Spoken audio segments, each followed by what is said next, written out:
ನಮಸ್ಕಾರ ವೀಕ್ಷಕರೇ, ನಾನು ನಿಮ್ಮ ಗಿರಿಧರ್ ಭಟ್. ಈ ದಿನ ಬಹಳ ಅಂದರೆ ಬಹಳ ಸರಳವಾಗಿರ್ತಕ್ಕಂಥ ಶತ್ರುವಿನ ಬಾಧೆ, ಶತ್ರುವಿನ ನರಳಾಟ, ಶತ್ರುವಿನಿಂದ ಸಮಸ್ಯೆಗಳನ್ನು ಅನುಭವಿಸ್ತಾ ಇದ್ದೀರಲ್ಲ ನೀವು, ಅದಕ್ಕೊಂದು ಪರಿಹಾರವನ್ನು ನಾನು ತಿಳಿಸ್ತಿದ್ದೀನಿ. ನೋಡಿ, ಶತ್ರು ಯಾವತ್ತೂ ಕೂಡ ಅವನು ಒಳ್ಳೆಯದಂತರೂ ಬಯಸಲ್ಲ. ಅವನು ನಿಮಗೆ ಕಾಟ, ಕಿರಿಕಿರಿ ಅಥವಾ ಏನೋ ಒಂದು ತಂತ್ರಗಾರಿಕೆ, ನಿಗೂಢತೆಯಿಂದ ನಿಮ್ಮ ಮೇಲೆ ಪ್ರಹಾರ ಮಾಡ್ತಾನೆ ಇರ್ತಾನೆ. ಅವನನ್ನು ನೀವು ಎಷ್ಟೇ ಸರಿದಾರಿಗೆ ತೊಗೊಂಬರಬೇಕು ಅಥವಾ ಎಷ್ಟೇ ಬುದ್ಧಿ ಹೇಳಬೇಕು ಅಥವಾ ಏನಾದರೂ ಅವನಿಂದ ಪಾರಾಗಬೇಕಂತ ನೀವು ಯೋಚನೆ ಮಾಡ್ತಾಯಿದ್ರು ಕೂಡ ಆ ವಿಲಕ್ಷಣವಾದಂತಹ ವ್ಯಕ್ತಿತ್ವ, ಈ ಶತ್ರು ಏನಿದ್ದಾನೆ ಅದನ್ನು ಮಾತ್ರ ಸರಿ ಮಾಡ್ಕೊಳ್ಳಿಕ್ಕೆ ಹೋಗಲ್ಲ. ಅವನದು ಹಠ.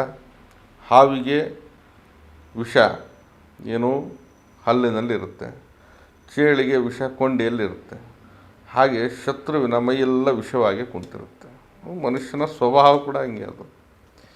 ಅವನು ವಿಷ ನಂಜುಕಾರದಂತರೂ ಬಿಡೋದಿಲ್ಲ. ಅವನು ನಿಮ್ಮನ್ನು ಮಾತ್ರ ನೆಮ್ಮದಿಯಾಗಿ ಇರೋದಕ್ಕೂ ಕೂಡ ಬಿಡೋದಿಲ್ಲ. ನಿಮ್ಮ ಮನೇಲಿ ನೀವು ನೆಮ್ಮದಿಯಾಗಿ ಊಟ ಮಾಡಬೇಕು ಅಂದ್ರೂ ಕೂಡ ಅವನ ಅಪ್ಪಣೆ ಬೇಕಾಗಿರುತ್ತೆ. ಅಂಥ ಒಂದು ಪರಿಸ್ಥಿತಿಗೆ ತೊಗೊಂಬಂದಿರ್ತಾನೆ. ಯಾಕೆ?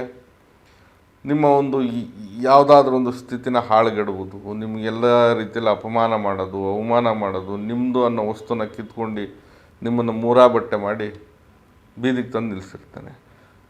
ಯಾವಾಗ ಇಂತಹ ಒಂದು ವರ್ತನೆ ಮನುಷ್ಯನಿಗೆ ಬಹಳ ಅಸಹ್ಯಕರ ಅನಿಸ್ಬಿಡುತ್ತೆ. ನೆಮ್ಮದಿಯಾಗಿ ಊಟ ಮಾಡಬೇಕು ಅಂದ್ರೂ ಕೂಡ ಶತ್ರು ಕಣ್ಣಿಗೆ ಕಾಣ್ತಾ ಇರ್ತಾನೆ. ಅಥವಾ ಏನೋ ಒಂದು ನಗನಗ್ತಾ ಚೆನ್ನಾಗಿ ಜೀವನ ಮಾಡಬೇಕಂದ್ರೂ ಕೂಡ ಚಿಂತೆಗೆ ಅವನೇ ಮೊದಲು ಬರೋದು, ಕನಸಿನಲ್ಲೂ ಅವನೇ ಕಾಣ್ತಾ ಇರ್ತಾನೆ. ಯಾಕಂದರೆ ಅಷ್ಟೊಂದು ನಿಮಗೆ ಭಯಭೀತರನ್ನಾಗಿ ಮಾಡ್ತಿರ್ತಾನೆ. ಅಂದರೆ ಕೆಲವೊಮ್ಮೆ ಯಾರೇನೂ ಮಾಡೋಕ್ಕಾಗಲ್ಲ ಅಥವಾ ಈ ಶತ್ರು ನಮ್ಮನ್ನು ಏನೂ ಮುಟ್ಟಕ್ಕೂ ಆಗಲ್ಲ ಅನ್ನೋವಂಥ ಒಂದು ಭ್ರಮೆಯಲ್ಲಿ ನೀವು ತೇಲಾಡ್ತಾ ಇರ್ತೀರ. ಆದರೆ ನಿಧಾನವಾಗಿ ನಿಮ್ಮನ್ನು ಅವನು ಆವರಿಸ್ಕೊಳ್ತಾ ಹೋಗ್ತಾ ಇರ್ತಾನೆ. ಯಾವಾಗಲೂ ಅವನ ಬಗ್ಗೆನೇ ಯೋಚನೆ ಮಾಡೋಷ್ಟು ಸಮಯ ನಿಮಗೆ ಸಿಕ್ಕಿರುತ್ತೆ. ಅಂದರೆ ಯೋಚನೆ ಮಾಡಿ ಆ ಶತ್ರುವಿನ ಭಯದಲ್ಲಿ ನೀವು ಎಷ್ಟು ಒದ್ದಾಡ್ತಾ ಇದ್ದೀರ ಅನ್ನೋದು.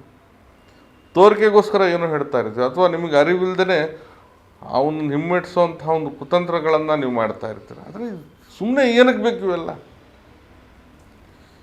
ಇದನ್ನು ಬಿಟ್ಟರೆ ಬೇರೆ ಯೋಚನೆ ಮಾಡಿದರೆ 4 ಕಾಸಾದರೂ ದುಡಿಬೋದಾಗಿತ್ತು, 4 ಮನೆಯಾರ ಕಟ್ಟಿಸ್ಬೋದಾಗಿತ್ತು, ಜೀವನಾರ ಮಾಡ್ಬೋದಾಗಿತ್ತು, ಅಥವಾ ಹೊಟ್ಟೆ ತುಂಬ ಊಟ ಮಾಡಿ ನೆಮ್ಮದಿಯಾಗಿ ಮಕ್ಕಳು ಮರಿ ಜೊತೆ ಚೆನ್ನಾಗಿರ್ಬೋದಾಗಿತ್ತು. ಬರೀ ಏನೂ ಇಲ್ಲ, ಬರೀ ಶತ್ರು ಬಗ್ಗೆ ಯೋಚನೆ ಮಾಡ್ಕೊಂಡು ಇದ್ದಿದ್ದು ಕಳ್ಕೊಂಡು ಮಾಡೋ ಕೆಲಸನೂ ಮಾಡದೇ ಇರೋ ಹಾಗೆ ಮಾಡಿ ಒಂದು ರೀತಿಯಲ್ಲಿ ನರಕಮಯವಾದಂಥ ವಾತಾವರಣ ಜೀವನದಲ್ಲೇ ಬಂದಿರುತ್ತೆ ನಿಮಗೆ. ಹೀಗೆ ಶತ್ರು ನಾನಾ ಕಾರಣಗಳಿಂದಲೂ ನಿಮ್ಗೆ ಸಮಸ್ಯೆ ಮಾಡ್ಬೋದು. ಹಣ ಆಸ್ತಿಗೋಸ್ಕರನೋ, ಜಾಗಕ್ಕೋಸ್ಕರನೋ, ಜಮೀನಿಗೋಸ್ಕರನೋ, ಅಥವಾ ನೀವೇನೋ ಮುಂದೆ ಬರ್ತಾಯಿದ್ದೀರಾ, ಬೆಳವಣಿಗೆ ಆಗಿಬಿಟ್ಟಿದ್ದೀರಾ ಅನ್ನೋ ಹೊಟ್ಟೆ ಕಿಚ್ಚಿಗೋ, ಅಥವಾ ನಿಮ್ಮ ಮನೇಲಿ ಏನೋ ಒಂದು ಇಲ್ಲದೇ ಇರೋವಂಥ ಸೌಕರ್ಯ ಇದ್ಬಿಟ್ಟಿದೆ, ಅಥವಾ ಯಾವುದೋ ಒಂದು ರೀತಿಯಲ್ಲಿ ನೀವು ಚೆನ್ನಾಗಾಗಿದ್ದೀರ ಅನ್ನೋವಂಥ ಒಂದು ವರ್ತನೆಗೋ, ಇದನ್ನು ಹೊರತುಪಡಿಸಿ 4 ಜನ ಏನೋ ಅವನ ಬಗ್ಗೆನೋ ನಿಮ್ಮ ಬಗ್ಗೆ ತಂದಿಟ್ಟಿರ್ತಕ್ಕಂಥದ್ದು ಅಪಪ್ರಚಾರ, ಅವನ ತಲೆಯಲ್ಲಿ ಏನೋ ನಿಮ್ಮ ಬಗ್ಗೆ ಕೆಟ್ಟದಾಗಿ ಸಂಶಯ ಮೂಡಿರುತ್ತೆ. ಏನಾದರೂ ಒಂದು ಕಾರಣಗಳಿಂದ ಶತ್ರು ನಿಮ್ಮನ್ನು ಅಡಗಿಸ್ಬೇಕು ಅಥವಾ ಮಲಗಿಸ್ಬೇಕು ಅಥವಾ ನಿಮ್ಮನ್ನು ಹಾಳುಗೆಡಬೇಕು, ಕೊನೆಯದಾಗಿ ನಿಮ್ಮ ಒಂದು ಜೀವನದಲ್ಲಿ ಆತ ಪ್ರಹಾರ ಮಾಡಬೇಕು ಮತ್ತೊಂದು ಈ ರೀತಿಯಲ್ಲಿ ಯೋಚನೆ ಮಾಡ್ತಾ ಇರ್ತಾನೆ. ಊಹಾಪೋಹನೂ ಬಂದಿರ್ಬೋದು ಅವನ ತಲೆಯಲ್ಲಿ, ಅಥವಾ ಹೊಟ್ಟೆ ಕಿಚ್ಚು ಬಂದಿರ್ಬೋದು, ಅಥವಾ ಬೇಕಂತಲೇ ಅವ್ನು ಮಾಡ್ಬೋದು. ಅದು ಅವನೊಂದು ಲಕ್ಷಣ. ಅದು ಇಂಥದ್ದೇ ಕಾರಣ ಅಂತ ಹೇಳಲಿಕ್ಕೆ ಬರೋದಿಲ್ಲ. ಯಾಕಂದರೆ ಮನುಷ್ಯ ಇನ್ನೊಬ್ಬ ಬೆಳೀಲಿ ಅಂತ ಯಾವತ್ತೂ ಉದಾರವಾಗಿ ಹೇಳೋದೇ ಇಲ್ಲ, ಸುಮ್ಮನೆ ತೋರಿಕೆಗೋಸ್ಕರ ಅಷ್ಟೇ. ಹೊಟ್ಟೆ ಕಿಚ್ಚು ಅದು ಯಾರಿಗೇನು ಆಸ್ತಿ ಅಲ್ಲ, ಎಲ್ಲರಲ್ಲೂ ಇರುತ್ತದೆ. ಅದೊಂಥರ ಭಾವನೆ. ಅದು ನಿರಾತಂಕವಾಗಿ, ನಿರ್ಲಿಪ್ತವಾಗಿ, ಯಾವುದೇ ಭಾವನೆ ಇಲ್ಲದೆ ಮನುಷ್ಯ ಜೀವನ ಮಾಡಿದರೆ ಅದೊಂದು ಸ್ವಚ್ಛಂದದ ಬದುಕು ಅಂತ ಹೇಳ್ತೀವಿ. ಆದರೆ ಅಂಥ ಸ್ವಚ್ಛವಾದಂಥ ಬದುಕನ್ನು ಈಗಿನ ದಿನಮಾನಗಳಲ್ಲಿ ಮಾಡುವಂಥದ್ದು ಬಹಳ ವಿರಳ, ಅಂದರೆ ಕಡಿಮೆ ಅಂದರೆ ಕಡಿಮೆ. ಇಂಥ ಪರಿಸ್ಥಿತಿಯಲ್ಲಿ ಆಯಿತು, ಈ ಶತ್ರು ನಿಮಗೆ ಶತ್ರುನ ಹೇಗಾದರೂ ಮಾಡಿ ಸದೆ ಬಡಿಬೇಕು, ಅಥವಾ ನಿಮ್ಮ ತಂಟೆಗೆ ಬರಬಾರ್ದು, ಅಥವಾ ಅವನ ಕಣ್ಣಿಗೆ ಕಾಣದಿರೋಂಗೆ ಓಡೋಗ್ಬೇಕು, ನಿಮ್ಮ ಸವಾಸಕ್ಕೂ ಕೂಡ ಕೈ ಹಾಕ್ಬಾರ್ದು. ಆ ರೀತಿಯಲ್ಲಿ ಅವನಿಗೆ ಅವನದೇ ಆದಂಥ ಒಂದು ದಾರಿಯಲ್ಲಿ, ಅಥವಾ ಅವನಿಗೆ ಗೊತ್ತಾಗದೇ ಇರೋ ರೀತಿಯಲ್ಲಾಗಿ ಮಣಿಸಬೇಕು. ಆ ಒಂದು ಸ್ಥಿತಪ್ರಜ್ಞೆ ಇರತಕ್ಕಂಥ ಅತ್ಯಂತ ಫಲಕಾರಿಯಾಗಿರ್ತಕ್ಕಂಥ ಬಹಳ ಅಂದರೆ ಬಹಳ ಸರಳವಾಗಿರ್ತಕ್ಕಂಥ ಒಂದು ಫಲಿತಾಂಶವನ್ನು ಹೇಳ್ತಾ ಇದೆ, ಪರಿಹಾರವನ್ನು. ನೋಡಿ ಏನು ಮಾಡಬೇಕು ಈ ವಿಷಯದಲ್ಲಿ. ನೀವು ಜಾಯಿಕಾಯಿ ಅನ್ನೋದು ನಾವು ನೋಡಿರ್ತೀರ, ಜಾಯಿಕಾಯಿ ಅದು ಬೇಕಾಗುತ್ತೆ ಈ ತಂತ್ರಕ್ಕೆ. ಈ ಒಂದು ವಿಧಾನವನ್ನು ಅಮಾವಾಸ್ಯೆ ಅಥವಾ ಹುಣ್ಣಿಮೆಯ ದಿನವೇ ಮಾಡಬೇಕು. ನಿಮ್ಗೆ ಅಮಾವಾಸ್ಯೆ ಸಾಧ್ಯನೋ ಹುಣ್ಣಿಮೆಯ ದಿನ ಸಾಧ್ಯನೋ ನೋಡಿ ಆ ದಿನವನ್ನು ಆಯ್ಕೆ ಮಾಡ್ಕೊಂಡು ನೀವು ತಂತ್ರಾಚರಣೆಯನ್ನು ಮಾಡಬೇಕು. ಎಲ್ಲಿ ಮಾಡಬೇಕು? ಯಾರೂ ಇಲ್ಲದೆ ಇರತಕ್ಕಂಥ ನಿರ್ಜನ ಪ್ರದೇಶದಲ್ಲಿ ಈ ಒಂದು ತಂತ್ರವನ್ನು ಮಾಡಿ. ಅದರಲ್ಲೂ ಕೂಡ ಬಹಳ ಅಂದರೆ ಬಹಳ ಒಳ್ಳೆಯದಂದರೆ ಹರಿಯುವಂತಹ ನೀರು ಇರುವಂತಹ ಜಾಗ ಅಥವಾ ಮಸಣದಂತಹ ಪ್ರದೇಶ ನಿರ್ಜನವಾಗಿರಬೇಕು. ಅದರಲ್ಲಿ ವಿಶೇಷವಾಗಿ ಹರಿಯೋ ನೀರು ಅಥವಾ ಮಸಾಣದಂಥ ಜಾಗ ಇದ್ದರೆ ಇನ್ನೂ ಒಳ್ಳೆಯದು ಅನ್ನೋದು ನನ್ನ ಅಭಿಪ್ರಾಯ. ಈ ಜಾಯಿಕಾಯನ್ನು ಎಡಗೈಯಲ್ಲಿ ಮುಷ್ಟಿ ಮಾಡಿ ಇಡಬೇಕು. ಗಟ್ಟಿಯಾಗಿ ಹಿಡ್ಕೊಂಡ್ರೆ ಅದು ಮುಷ್ಟಿ ಅಂತ ಹೇಳ್ತೀವಿ.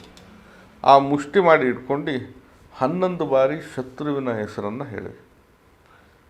ಎಡಗೈಯಲ್ಲಿ ಇಟ್ಟಿರ್ತಕ್ಕಂಥ ಜಾಯಿಕಾಯನ್ನು ಹಿಡ್ಕೊಂಡೆ 11 ಬಾರಿ ಶತ್ರುವಿನ ಹೆಸರನ್ನು ಹೇಳಿ, ನಂತರ ಮಣ್ಣಿನ ಹಣತೆ ಅಥವಾ ಮಣ್ಣಿನ ದೀಪ ಇದರಲ್ಲಿ ಸಾಸಿವೆ ಎಣ್ಣೆಯನ್ನು ಹಾಕಿ ಆ ದೀಪವನ್ನು ಹಚ್ಚಿ ಆ ದೀಪದಲ್ಲಿ ಆ ಜಾಯಿಕಾಯನ್ನು ಹಾಕಿಬಿಡಿ. ಅಂದರೆ ಏನು ಬೆಳಗಿರ್ತಿರಲ್ಲ ಸಾಸಿವೆ ಎಣ್ಣೆ ದೀಪನ, ಅದರಲ್ಲಿ ಈ ಜಾಯಿಕಾಯನ್ನು ಹಾಕಿ ತಿರುಗಿ ನೋಡದೆ ಮನೆ ಕಡೆ ಹೊರಡಬೇಕು. ಮನೆ ಕಡೆ ಹೋಗುವಾಗ ಸ್ವಲ್ಪ ಶುದ್ಧವಾಗಿ ಕೈಕಾಲೆಲ್ಲ ಇದು ಸ್ವಚ್ಛ ಮಾಡ್ಕೊಂಡು ಶುಚಿಯಾಗಿ ಮನೆಗೆ ಹೋಗಿ. ಆದರೆ ಎಲ್ಲರ ನೀರಿದ್ದರೆ ಸ್ನಾನ ಮಾಡ್ಕೊಂಡು ಹೋದರೂ ಬಹಳ ಒಳ್ಳೆಯದು. ಈ ವಿಧಾನವನ್ನು ಮಾಡಿ ಖಂಡಿತ ನೋಡಿ, ಶತ್ರು ನಿಮ್ಮ ತಂಟೆಗೂ ಕೂಡ ಬರಲ್ಲ, ನಿಮ್ಮ ಕಣ್ಣಿಗೂ ಕಾಣಲ್ಲ. ನಿಮ್ಮನ್ನು ನೋಡಿದ್ರೆ ಅವನು ಓಡೋಗ್ಬೇಕು. ಅಂತಹ ಒಂದು ಫಲಿತಾಂಶ ಅನ್ನೋದು ನಿಮ್ಗೆ ಸಿಕ್ಕಿರುತ್ತೆ. ಮಾಡಿ ನೋಡಿ. ನಾನು ನಿಮ್ಮ ಗಿರಿಧರ್ ಭಟ್. ನಮ್ಮ ಕಚೇರಿ ಅಥವಾ ಮನೆ ಬಂದು ಜ್ಞಾನಭಾರತಿ ಯೂನಿವರ್ಸಿಟಿ ಕ್ವಾರ್ಟರ್ಸ್ ಸರ್ಕಲ್ ಬೆಂಗಳೂರಲ್ಲಿದೆ. ಬರೋರು ಮೊದಲೇ ಸಮಯವನ್ನು ನಿಗದಿಪಡಿಸ್ಕೊಂಡು ಬನ್ನಿ. ಬರಲಿಕ್ಕೆ ಸಾಧ್ಯ ಇಲ್ಲ ಅಂತಂದರೆ ಈ ಕೆಳಗಡೆ ಕಾಣ್ತಾ ಇರ್ತಕ್ಕಂಥ ನಂಬರ್ಗೆ ಕರೆ ಮಾಡಿ ಮುಕ್ತವಾಗಿ ಸಮಾಲೋಚನೆ ಕೂಡ ಮಾಡೋದು. ಶುಭವಾಗಲಿ. ನಮಸ್ಕಾರ.